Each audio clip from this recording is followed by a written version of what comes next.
Bonjour à tous, c'est Vénérieux, j'espère que vous allez bien. On se retrouve aujourd'hui pour une vidéo un peu spéciale puisqu'on va parler du vocabulaire de la couture. Alors je sais, vu comme ça fait pas rêver, mais c'est vraiment très important pour avoir une meilleure compréhension de vos futurs projets, surtout si vous débutez la couture. Donc aujourd'hui on va se concentrer sur le langage du textile. Donc je vous ai fait une petite liste de mots très importants. Et le langage de la couture n'aura presque plus de secret pour vous.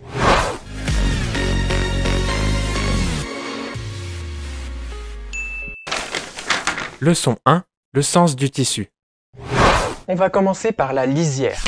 La lisière, bordure limitant de chaque côté une pièce d'étoffe. La lisière, c'est le bord du tissu. Lorsque vous achetez votre tissu, il y a la partie déchirée qui va être effilochée et il y a la partie qui est propre sur les côtés avec des petites traces d'aiguilles sur les côtés. Ces traces d'aiguilles sont faites par la machine à tisser qui maintient les fils.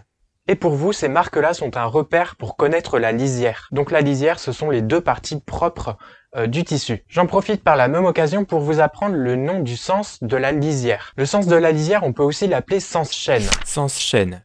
La chaîne du tissu est parallèle à la lisière, il correspond donc au fil de chaîne. Il se peut que l'un de ces deux mots soit utilisé sur les patrons du commerce que vous achetez. Il y a aussi le sens trame. Sens trame. La trame du tissu est perpendiculaire à la lisière. Le sens trame est donc dans la largeur du tissu. La partie déchirée, par exemple, est dans le sens trame. Et si vous n'arrivez pas à différencier le sens trame du sens chaîne, imaginez-vous le métier à tisser. Il y a des fils comme ceci, qui sont donc à la chaîne. Vous voyez où je veux en venir? Et le fil qui est tissé dans ce sens-là est donc le sens trame. C'est un moyen mémotechnique que j'ai appris en bac pro mode, et à croire que ça fonctionne puisque ça fait quasiment 10 ans maintenant. On entend beaucoup aussi la lèse. La lèse, largeur d'une étoffe comprise entre les deux lisières. Il s'agit de la partie exploitable du tissu, dirons-nous. Et c'est là que vous allez couper vos pièces. Dans le commerce en général, on trouve des lèses qui font 150, mais il en arrive qui font 110. Et en tissu d'ameublement, on peut en trouver jusqu'à 280. Et enfin, on va finir par le biais. Le biais, bande de tissu coupée dans le biais de l'étoffe.